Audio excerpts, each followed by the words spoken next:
What up YouTube, Salvador Briggman here. Welcome back to the Crowdfunding Demystified YouTube channel. On this channel, we talk about crowdfunding, we talk about Kickstarter. We also have a podcast called Crowdfunding Demystified. You can find it in iTunes and Spotify. Also my blog, crowdcrux.com. The whole goal is to demystify this industry for you, to make it simple as possible to understand how you can use crowdfunding to raise money for your business, for your charity, for your nonprofit. And today, we're getting into what actually is crowdfunding and how can you use it.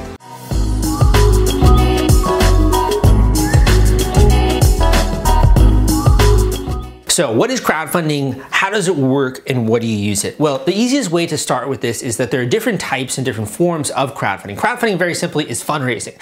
You think of fundraising online. You're raising money from a crowd of people for something. But the way that you sort of decide these different types of crowdfunding is what it is that you get as the creator or as the person doing the fundraiser, and number two, how the whole process works. So the first form of crowdfunding is called rewards-based crowdfunding. Rewards-based crowdfunding is kind of like a pre-order. You go on a project, a website on Kickstarter, and you go on one of these campaign pages, and if you give money to a creator there, you're not just donating money. Instead, you're claiming rewards or perks. And these perks could be like a pre-order of the product. So you come out with a new watch or something like that, you can donate to or pledge to a rewards-based crowdfunding campaign on Kickstarter or Indiegogo, and you will gain access to one of these watches or one of these technology gadgets or gizmos. The two biggest players here are Kickstarter and Indiegogo. Those are pretty much the only two websites that we'll be looking at with rewards-based crowdfunding. These guys have raised literally billions of dollars when it comes to tabletop games, video games, technology gadgets and gizmos, design products, films, music, everything under the sun. There's so many different categories, and I urge you, go and check out Kickstarter and Indiegogo if you want to learn more about rewards-based crowdfunding. The other section of crowdfunding here, this is more of for the nonprofits and the charities out there. So nonprofit crowdfunding or fundraising. So the difference here between rewards-based and nonprofit fundraising is that with a nonprofit, you're not necessarily giving away perks or rewards. Instead, you're getting donations via a crowdfunding website. So people basically are coming across your campaign page, they're seeing, oh look, he's running this crowdfunding campaign for this cause, and they're giving money in order to help that donation meter go up a little bit. And typically, those campaigns are also gonna run for a specific amount of time, 30 days, 15 days, 45 days, it doesn't matter. Within nonprofit fundraising, and stay with me here, there are two types. There is peer-to-peer fundraising and traditional crowdfunding. So how does this differ? Basically, with peer-to-peer fundraising, you are giving people, your core donors, if you are a nonprofit, you are giving them essentially access to the functionality to raise money from their social network. So think of Relay for Life. If you're ever done like a Relay for Life kind of event, you raise money on behalf of the American Cancer Society or a charity that's out there. That is peer-to-peer fundraising. You are raising money on behalf of another nonprofit or charity. With traditional crowdfunding, that charity or that nonprofit would conduct the campaign themselves, and they would be doing all of the marketing for it. They're not using you as like a conduit to reach more people. They're basically just putting this campaign online and saying, hey, we're trying to raise money for this cause to help this thing. Would you like to donate? There are tons of sites out there on both of these niches. The ones that like come to mind here are CauseVox, there's Classy, there's Mobile Cause, traditional crowdfunding campaigns, there's Razoo, and there's also a lot of crossover here. Like you can do a traditional crowdfunding campaign with Mobile Cause. So there are a bunch of sites in this industry. I don't want to go through all of them, but basically this is another type of crowdfunding. Sort of as like an ancillary or a subsection of non-profit fundraising, we have charity fundraising. Now charity could be for a person or an individual. So I'm thinking here like GoFundMe, or other ones that were out there like Fundly or Facebook fundraisers. These are for individuals that maybe have like medical expenses that they have to pay, or maybe they have other personal costs like a memorial fund that they're raising or trying to raise money for that, or someone needs an organ transplant and they're raising money for that kind of a thing, or travel costs, could even be for a wedding registry. Like there are lots of different things that fit into personal crowdfunding.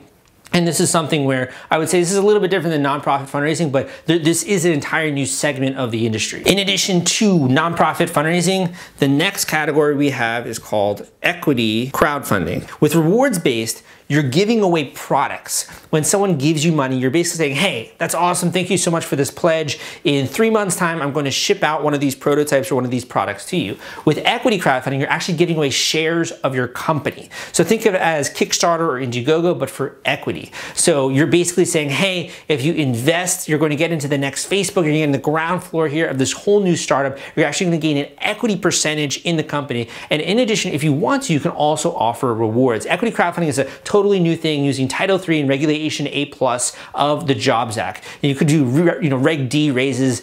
Historically, you can now do like general solicitation related to that. And I've actually written a book, a comprehensive book on equity crowdfunding if you are interested, called Equity Crowdfunding Explained. This is a very new subsection of the industry. So some of the players here in the UK, you have companies like Seedrs or Crowdcube. Within the US, which has a little bit of a different regulations and different things that are applying there, you have Fundable.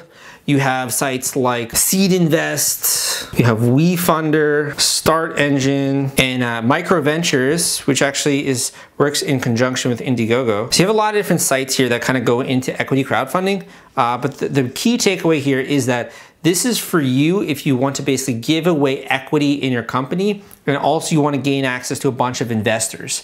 These could be accredited investors, these could be non-accredited investors. It's going to vary based on the regulations in which you raise money for an equity crowdfunding campaign, whether you're using Regulation A+, whether you're using Regulation D, Regulation Crowdfunding, and how you're going about these raises. That is going to come into play with an equity crowdfunding campaign. Now, the final type of crowdfunding that I want to highlight here is actually a little different, because I don't think a lot of people know that crowdfunding exists in this industry, but it actually does. And after I mention this fourth type, I then want to go into the common elements of every single type of crowdfunding campaign, so you clearly walk away with knowing how crowdfunding works, what it is, and also how you can use it. So the last type here that I want to mention is called real estate crowdfunding. I've written a book also on this. I've written a book on each of these, but Real Estate Crowdfunding Explained is the book that I wrote on this one. So real estate crowdfunding is basically when you are using crowdfunding and an online investing in order to raise money for properties. And this is where if you're doing a raise on a site like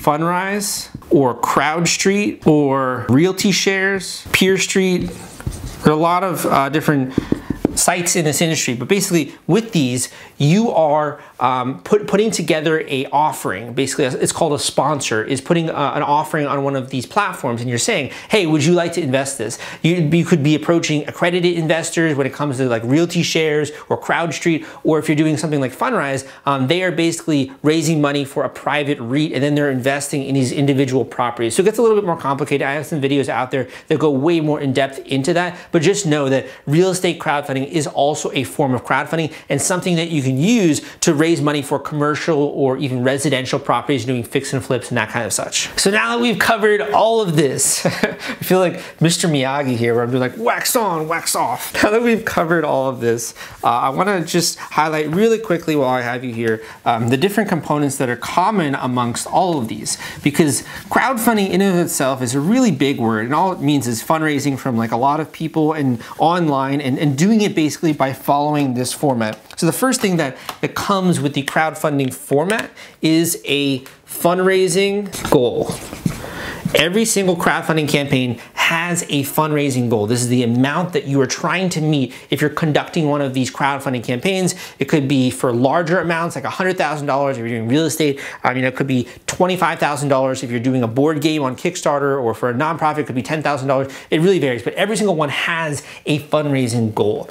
The next thing that every single campaign has, a funding duration. This is the amount of time that this campaign is going to be live on the actual crowdfunding platform of your choice. And why is there a funding duration? Is because it creates urgency, a ton of urgency in the people who might be interested in giving money, pledging, donating, or owning whatever it is that you're offering with the crowdfunding campaign. So there's going to be a fundraising duration. This could usually be about 30 days, on the upper end, maybe 60 days, 25 days. It's going to vary from project to project, but that's a really good sweet spot, I would say, is 30 days for a crowdfunding campaign duration. The next thing that comes with crowdfunding is, depending on the platform, you can do a keep what you raise, or all or nothing. These are two types of crowdfunding. Keep what you raise and all or nothing. Keep what you raise is if you have a $10,000 goal and you end up only raising $5,000 from the crowd, you are still able to actually keep that money that you've raised. All or nothing, very simple. If you hit your $10,000 goals or exceed it, then you will be able to keep the funds that you've raised. So I have another video out there that, and also a lot of content that goes into the differences between those two, but that's another common thing when it comes to these different campaigns. The last, or I want to actually mention two more, but the one that I want to mention right here is that every single crowdfunding campaign has a pitch video or campaign text. This is illustrating the offering. This is illustrating what people are getting. This is teasing people about this new product that you've created and trying to whet their appetite for this. The video is crucial. If someone does not watch your video, it's very rare they're actually going to support your crowdfunding campaign. So you need an effective pitch video no matter whatever crowdfunding type of crowdfunding you do. And you also need campaign text that goes into the story of why you need money, what you're getting for that, the story behind the product, all of the kind of cool things that they're going to gain access to, and also the timeline if it is more of a Kickstarter or an Indiegogo campaign. Now we could spend all day here talking about like fees and talking about the different types of projects and categories and all that stuff, but I just want to leave you with one more thing, and that's that every single form of crowdfunding requires marketing. Every single type of crowdfunding campaign goes through a marketing phase. And also oftentimes I would say almost always, if they're really successful, they're going to have a team of people that they've assembled to help with marketing, coaches like myself. I've worked on a lot of different types of projects, but the marketing component is what gets this campaign out there to people. A lot of these platforms, whether they're real estate or equity or Kickstarter or Indiegogo, they do have a built-in marketplace, but you actually have to stimulate that first. Like you have to get a little bit of funding going, kind of like with Amazon. Like if you just launched a project on Amazon, a product, and you didn't have any Amazon reviews, it's going to be hard to get people to actually view and buy your product versus if you sort of prime the pump a little bit, you get a few reviews on Amazon, then people aren't as shy to try it out, the product, and to actually buy it and maybe also leave a review themselves if they do like it. I hope you found this video to be helpful when it comes to crowdfunding. Down below, I'm going to link to all of the different books that I've written going into these different subsections of crowdfunding, real estate crowdfunding, nonprofit crowdfunding, crowdfunding personal expenses, a lot of different types of crowdfunding. So I'm going to share that with you for further education. But in addition, if you want more videos like this, if you like this video, like my teaching style, and you want more content like this, be sure to hit that subscribe button, turn on the bell notification so you get emails when I come out with a new video. But again, my name is Sal, and I will see you next time.